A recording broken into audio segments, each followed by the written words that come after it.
الرحیم یہ ہمارا الخیر ٹریولس کا ماشاءاللہ 50واں گروپ ہے الحمدللہ، اور اس وقت ہم لوگ موجود ہیں غار ثور پر۔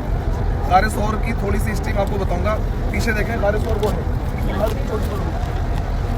اور تقریباً اس کی اونچائی کافی ہے، 4000 فٹ کی اونچائی ہے۔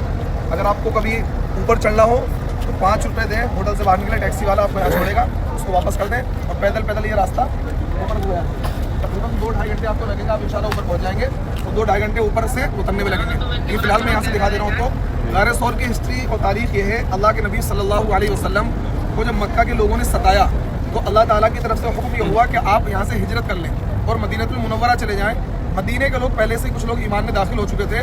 جو دوسری بیعت اللہ کے نبی نے ان لوگوں سے کی تھی،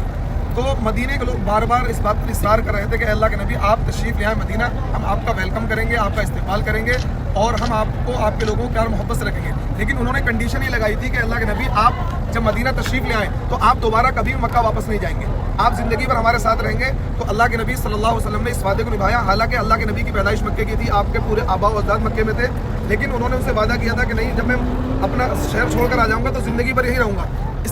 تو اللہ کے نبی صلی اللہ علیہ وسلم رات میں نکلے، کفار مکہ نے پوری پلاننگ کر لی تھی اللہ کے نبی کو نعوذ باللہ قتل کرنے کی، کہ ہم ان کو یہاں سے جانے نہیں دیں گے۔ اللہ کے نبی نے اپنے بستر پر حضرت علی کو لٹایا اور کچھ امانتیں لوگوں کی اللہ کے نبی کے پاس رکھی ہوئی تھی، پیسے وغیرہ، اور ان کے حوالے کی کہ جو لوگ آئیں ان کو یہ چیزیں دے دیں، لوگوں کی چیزیں ہیں۔ اور اللہ کے نبی نے حضرت ابوبکر صدیق رضی اللہ تعالیٰ عنہ کو ساتھ لیا اور مکہ المکرمہ سے باہر نکل آئے۔ مکہ المکرمہ سے تقریباً میرے خیال میں 5 سے 7 کلومیٹر کی دوری پر ہے۔